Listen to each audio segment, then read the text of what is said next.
오늘은 AI로 프레젠테이션을 만드는 방법을 알아봅니다. 클로드, 젠스파크, 노트북 LM, 감마, 나노바나나 프로까지 5가지 도구를 차례로 살펴볼 건데요. 먼저 발표 기획의 출발점이 되는 클로드부터 시작하겠습니다. 프레젠테이션이요? 저는 PPT 만들 때마다 빈 화면 앞에서 멍하니 커서만 깜빡이는 걸 구경하거든요. 그 멍한 시간을 줄여주는 게 클로드입니다. 클로드는 미국 엔트로픽이라는 회사가 만든 대화형 AI인데요. 발표에서는 작가이자 기획자 역할을 합니다. 뭘 먼저 말해야 할지 막막할 때 클로드한테 주제랑 발표 시간, 청중 정보를 알려주면 슬라이드 순서를 짜줍니다. 순서를 잡아준다는 건 서러운 본론 결론 같은 흐름을 만들어준다는 거죠? 맞습니다. 예를 들어 플라스틱 쓰레기 문제로 5분짜리 발표를 한다고 해보세요. 처음에 충격적인 사실로 시작하고 중간에 문제점, 마지막에 해결 방법을 넣고 싶다고 말하면 클로드가 슬라이드별 핵심 문장까지 제안해줍니다. 그 다음은 슬라이드 내용 정리입니다. 슬라이드에 긴 문장을 그대로 넣으면 청중이 읽다가 지치거든요. 클로드한테 한 슬라이드당 3줄 넘지 않게 해달라고 하면 긴 설명을 핵심만 남긴 짧은 문장으로 바꿔줍니다. 매년 800만 톤의 플라스틱이 바다에 버려진다는 문장이 연간 800만 톤 바다로 흘러드는 플라스틱, 이렇게 압축되는 거죠. 저는 늘 슬라이드에 논문 한 편 분량을 우겨 넣었는데 그러면 안 되는 거였군요. 화면은 간결하게, 대신 발표자가 말할 대본을 따로 준비하는 게 프로의 방식입니다. 클로드한테 자신감 있고 친근한 말투로 대본 써달라고 하면요. 여러분, 혹시 바다거북이 비닐봉지를 해파리로 착각해서 먹는다는 거 아셨나요? 이런 식으로 청중 관심을 끄는 질문도 넣어줍니다. 발표 끝나고 질문 받을 때가 제일 무섭거든요. 그것도 도와줄 수 있나요? 됩니다. 클로드한테 날카로운 예상 질문 5개와 답변을 준비해달라고 하면 미리 리허설을 할 수 있거든요. 시험 전에 족보를 구한 느낌이랄까요? 어려운 개념을 쉽게 풀어주는 것도 잘합니다. 광합성이 뭔지 초등학생한테 설명해달라고 하면 식물은 햇빛을 먹고 스스로 밥을 만들어요. 케양열 조리기처럼요. 이런 비유를 만들어줍니다. 숫자를 보여줄 때도 그냥 73%라고만 하면 감이 잘 안 오잖아요. 그래서 클로드한테 비유를 부탁하면 우리 반이 30명이라면 22명이 해당된다는 뜻이에요. 이렇게 교실 단위로 환산해 줍니다. 청중이 바로 고개를 끄덕이게 되죠. 그리고 팁을 하나 드리면 클로드한테 역할을 부여하면 답변 수준이 올라갑니다. 너는 20년 경력의 발표 전문가야. 내 발표를 봐줘. 이렇게요. 오, 가상의 선배한테 피드백 받는 느낌이네요. 그런데 만들어준 결과가 마음에 안 들면요? 대화하듯이 고쳐달라고 하면 됩니다. 문장이 어려우니까 쉽게 바꿔줘. 결론이 약하니까 강렬하게 하죠. 이런 식으로 여러 번 주고받으면서 완성도를 높여가는 거죠. 긴 보고서나 논문을 통째로 보여주고 발표에 쓸 핵심만 뽑아달라고 할 수도 있습니다. 다만 한계도 있습니다. 클로드가 만들어주는 건 어디까지나 초안이에요. 숫자나 사실이 맞는지는 꼭 다른 자료로 확인해야 합니다. 그리고 클로드는 글을 잘 쓰지만 파워포인트 파일 자체를 뚝딱 만들어주진 못합니다. 클로드가 정리해준 내용을 복사해서 다른 도구에 붙여넣는 방식으로 쓰는 거죠. 글 쓰는 건 클로드가, 예쁘게 꾸미는 건 다른 도구가 맞는 거군요. 다음 도구가 기대됩니다. 전 솔직히 파워포인트 열면 하얀 화면 앞에서 멍 때리는 시간이 제일 깁니다. 뭘 어디서부터 시작해야 할지 모르겠어서요. 빈 화면 공포증이라고 하죠. 그 시간을 확 줄여주는 도구가 있습니다. 젠스파크라는 서비스인데요. 주제 한 줄만 입력하면 15장에서 20장 분량의 슬라이드를 1분 안에 만들어줍니다. 1분이요? 저는 제목 폰트 고르는 데만 30분 쓰는데요. 젠스파크의 핵심 기능은 AI 슬라이드입니다. 사용법이 정말 간단해요. 젠스파크 웹사이트에 들어가서 주제를 입력하면 끝입니다. 예를 들어 재생에너지의 종류와 장단점이라고 치면 젠스파크가 인터넷에서 관련 자료를 찾아서 슬라이드로 정리해줍니다. 제목, 핵심 문장, 이미지까지 자동으로 들어가요. 그 과정이 어떻게 돌아가는 건가요? AI가 오, 가상의 선배한테 피드백 받는 느낌이네요. 그런데 만들어준 결과가 마음에 안 들면요? 대화하듯이 고쳐달라고 하면 됩니다. 문장이 어려우니까 쉽게 바꿔줘. 결론이 약하니까 강렬하게 하죠. 이런 식으로 여러 번 주고받으면서 완성도를 높여가는 거죠. 긴 보고서나 논문을 통째로 보여주고 발표에 쓸 핵심만 뽑아달라고 할 수도 있습니다. 다만 한계도 있습니다. 클로드가 만들어주는 건 어디까지나 초안이에요. 숫자나 사실이 맞는지는 꼭 다른 자료로 확인해야 합니다. 그리고 클로드는 글을 잘 쓰지만 파워포인트 파일 자체를 뚝딱 만들어주진 못합니다. 클로드가 정리해준 내용을 복사해서 다른 도구에 붙여넣는 방식으로 쓰는 거죠. 글 쓰는 건 클로드가, 예쁘게 꾸미는 건 다른 도구가 맞는 거군요. 다음 도구가 기대됩니다. 전 솔직히 파워포인트 열면 하얀 화면 앞에서 멍 때리는 시간이 제일 깁니다. 뭘 어디서부터 시작해야 할지 모르겠어서요. 빈 화면 공포증이라고 하죠. 그 시간을 확 줄여주는 도구가 있습니다. 젠스파크라는 서비스인데요. 주제 한 줄만 입력하면 15장에서 20장 분량의 슬라이드를 1분 안에 만들어줍니다. 1분이요? 저는 제목 폰트 고르는 데만 30분 쓰는데요. 젠스파크의 핵심 기능은 AI 슬라이드입니다. 사용법이 정말 간단해요. 젠스파크 웹사이트에 들어가서 주제를 입력하면 끝입니다. 예를 들어 재생에너지의 종류와 장단점이라고 치면 젠스파크가 인터넷에서 관련 자료를 찾아서 슬라이드로 정리해줍니다. 제목, 핵심 문장, 이미지까지 자동으로 들어가요. 그 과정이 어떻게 돌아가는 건가요? AI가 알아서 구조를 잡는 건지 궁금합니다. 네, 주제를 입력하면 AI가 먼저 이 주제가 뭘 다루는 건지 파악합니다. 그 다음 인터넷에서 정보를 모으고 서론, 본론, 결론, 흐름을 잡아서 각 부분에 넣을 내용을 정합니다. 거기에 디자인 템플릿을 입히고 슬라이드마다 어울리는 이미지를 배치하는 거죠. 이게 전부 1분 안에 끝납니다. 근데 AI가 만든 거를 그대로 쓰기엔 좀 찝찝하지 않나요? 뭔가 내 발표 같지 않을 것 같고요. 그래서 젠스파크에는 캔바 연동 기능이 있습니다. 캔바는 전 세계적으로 유명한 온라인 디자인 도구인데요. 젠스파크에서 만든 초안을 버튼 하나로 캔바에 보낼 수 있어요. 캔바에서 글자 크기 바꾸고 이미지 교체하고 색상 조정하고 이런 세부 편집을 자유롭게 할 수 있습니다. AI가 빠르게 초안을 만들고 내가 다듬는 방식이죠. AI가 인터넷에서 정보 가져온다고 했잖아요. 그러면 틀린 내용이 들어갈 수도 있지 않나요? 발표 때 교수님이 잡으시면 큰일인데. 좋은 지적입니다. 젠스파크에는 사실 확인 기능이 있어요. 슬라이드에 들어간 정보가 믿을 만한 출처에서 나온 건지 AI가 다시 점검해 줍니다. 이 기능을 쓰면 자료의 신뢰도를 높일 수 있죠. 다만 최종 확인은 본인이 직접 하는 게 가장 안전합니다. 디자인은 어떤가요? 템플릿이 뻔하면 다들 비슷비슷해 보일 텐데요. 젠스파크에는 100가지가 넘는 디자인 템플릿이 있습니다. 비즈니스용, 교육용, 창의적인 발표용 등 다양하고요. 밝고 활기찬 느낌이라든지 전문적이고 차분한 스타일이라든지 이렇게 말로 지정할 수도 있어요. 색상, 글꼴, 레이아웃을 AI가 맞춰줍니다. 주제를 입력할 때 잘 쓰는 요령 같은 게 있나요? 기후변화라고 한 단어만 던지면 AI도 막막합니다. 시험 문제에 주제만 덜렁 적어내는 거랑 비슷하죠. 중학생 대상 기후변화 원인과 해결책 발표, 10분 분량 10장. 이렇게 대상과 분량까지 알려주면 훨씬 정확한 결과가 나옵니다. 슬라이드 개수를 8장으로 만들어줘. 이렇게 지정하는 것도 좋고요. 무료로 쓸 수 있나요? 대학생한테 가격이 중요하거든요. 하루에 약 200장 정도 무료로 만들 수 있습니다. 학교 발표나 업무 보고에는 충분한 양이에요. 다만 한계도 있는데 자동으로 넣어주는 이미지가 주제랑 안 맞을 때가 있어요. 재생에너지 발표인데 엉뚱한 사진이 들어간다거나 문장이 어색할 때도 있고요. 그러니까 젠스파크가 주는 건 80%짜리 초안이라고 생각하세요. 나머지 20%는 내가 다듬으나 냅니다. 그 시간에 발표 연습을 더 할 수 있으니까요. 여기서 우리 음악 듣고 와서 계속하죠. 이 방송은 김경진 변호사가 제공하는 방송입니다.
다시 이어가겠습니다.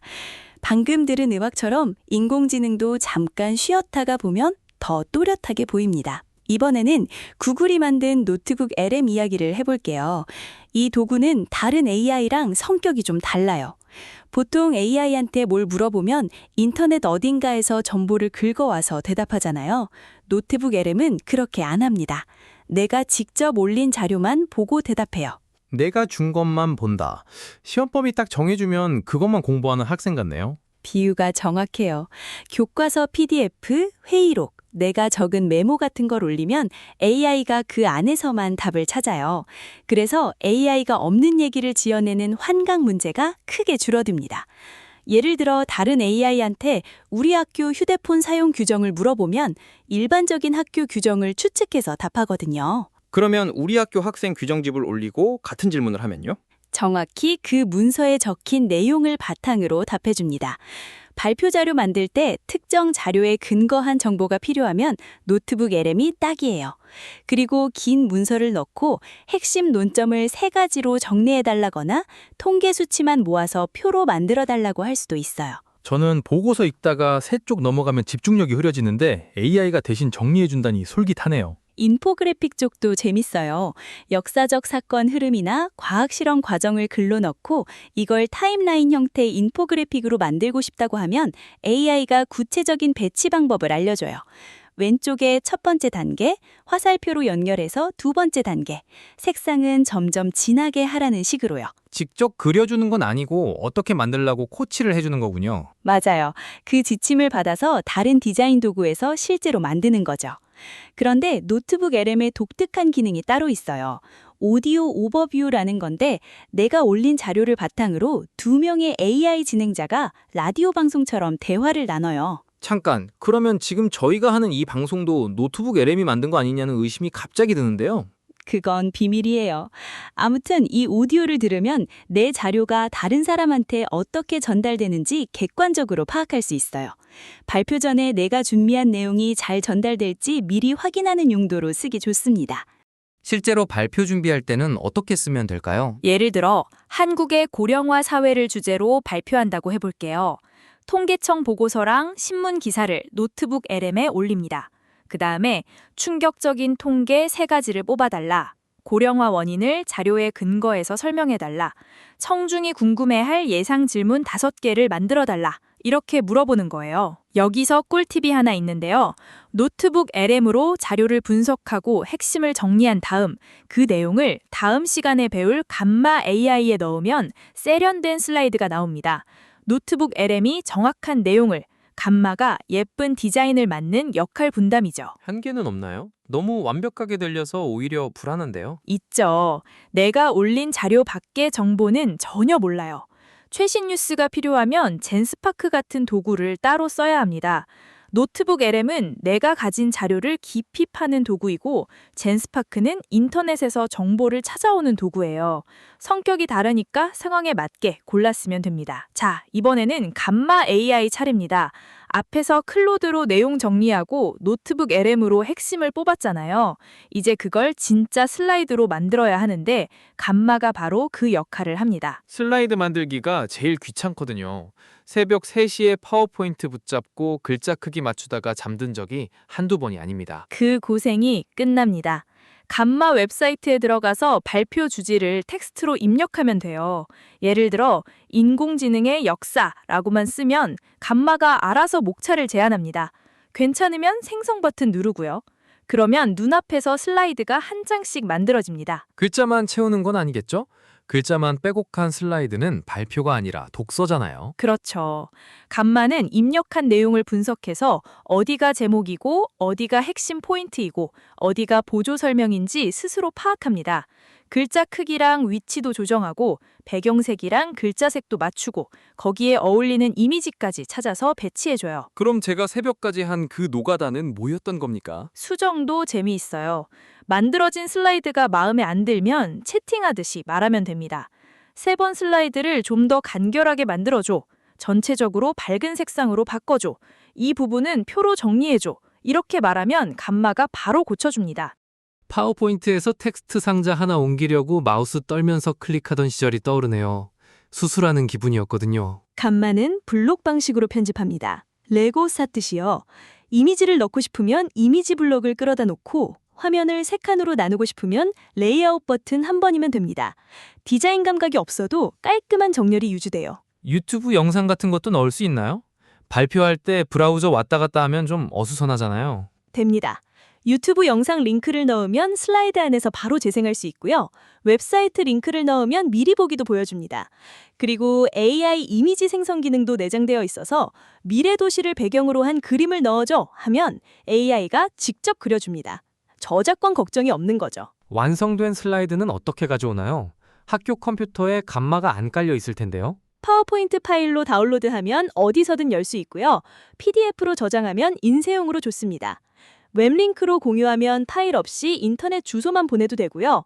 팀 협업도 가능해서 여러 사람이 동시에 편집할 수 있습니다. 구글 문서처럼요. 한국어는 잘 되나요? AI 도구들이 영어에 비해 한국어가 좀 약할 때가 있잖아요. 2025년 기준으로 많이 좋아졌습니다. 초기에는 폰트가 어색하거나 문장이 부자연스러울 때가 있었는데 지금은 꽤 쓸만해요. 다만 완벽하지는 않아서 생성된 문장을 한번 읽어보고 어색한 부분은 직접 고치는 게 좋습니다. AI가 만들어져도 결국 마지막 검토는 사람 몫이군요. 그게 핵심이에요. 감마에 한계도 있거든요. 자동 디자인이 깔끔하긴 한데 좀 단조로울 수 있습니다. 중요한 발표라면 색상이나 폰트를 살짝 바꿔서 자기만의 느낌을 입히는 게 좋고요. 내용 정확성도 꼭 확인해야 합니다. AI가 만든 슬라이드를 그대로 들고 나가면 안 됩니다. 여기서 우리 음악 듣고 와서 계속하죠. 이 방송은 김경진 변호사가 제공하는 방송입니다.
다시 이어가겠습니다.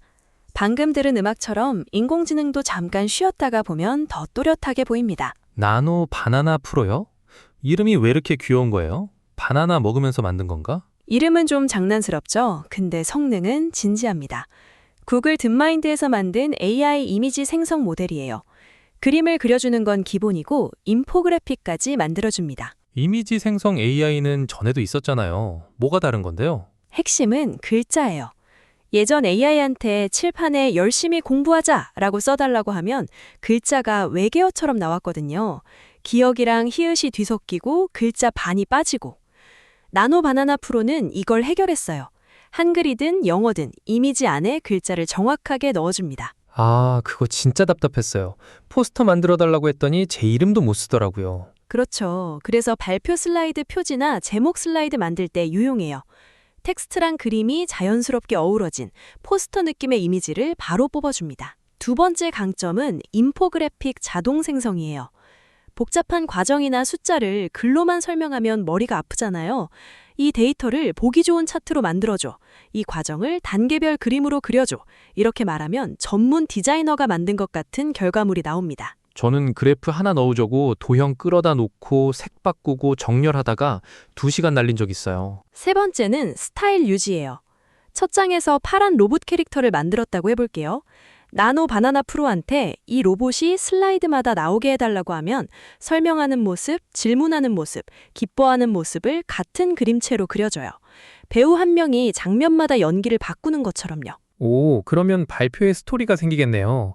마스코트가 계속 나오면 청중도 집중하기 쉽고요. 맞아요. 그리고 구글 슬라이드랑 연동돼서 따로 프로그램 설치할 필요 없어요. 구글 계정으로 로그인하면 바로 쓸 수 있고 만들어진 슬라이드를 파워포인트 파일로 내려받을 수도 있습니다. 클라우드 기반이라 팀원이랑 공유하기도 편하고요.